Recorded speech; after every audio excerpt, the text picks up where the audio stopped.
We might move on now to microphone number 3. Chair, I would like to introduce Craig. Welcome, Craig. Oh, hello, Chairman, and to the board. And I reiterate Maura's comments that we're very appreciative that you did meet with us last year. Thank you.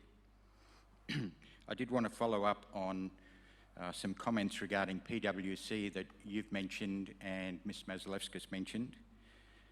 PWC sold confidential government information whilst they were under a confidentiality contract to the very international companies the proposed tax legislation was designed to address.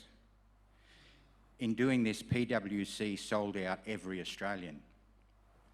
Our Treasurer, Jim Chalmers, rightly slammed the tax leaks as a shocking breach of trust. You say, Mr. O'Malley, that you're assured of PWC's newfound genuineness after talking to the new CEO. It was the previous CEO, Tom Seymour, who initially misled us all when he said all those involved in this deception were fired. He concealed his own involvement at that time. Later, his role unravelled and he left along with others. The Tax Practitioners Board also failed. ASIC regularly fails. It was actually journalists like Tadros and Chenoweth from the Financial Review, Senators Barbara Pocock and Senator Barbara O'Neill, their persistent questioning at parliamentary inquiries. These people exposed and unravelled PWC, not regulators, not the CEO, not PWC, not the industry. So I question your faith in assurances from the industry. I've spoken previously on auditing home loans. Your directors here must take comfort from PWC auditing the system that lies above each of those loans. The Royal Commission and the APRA governance reports revealed the failures of relying upon systems.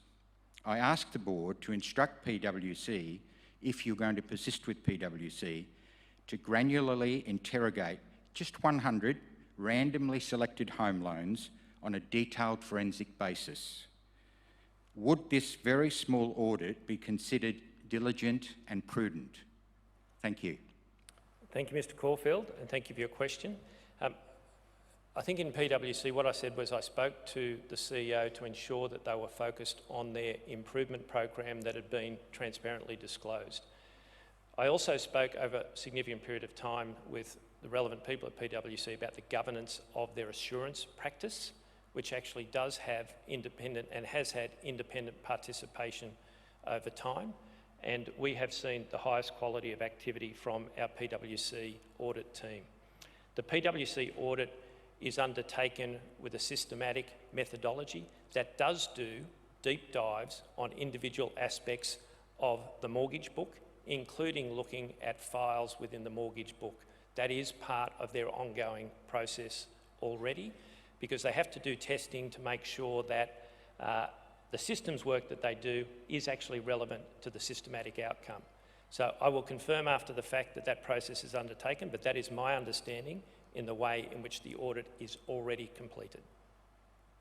Would you be prepared to just have 100 home loans to be audited individually? I do they do more than that, Mr. Caulfield, already. They do substantially more than that from an individual home loan perspective. Individual granular home loans? Correct. Okay, that's great. Thank you.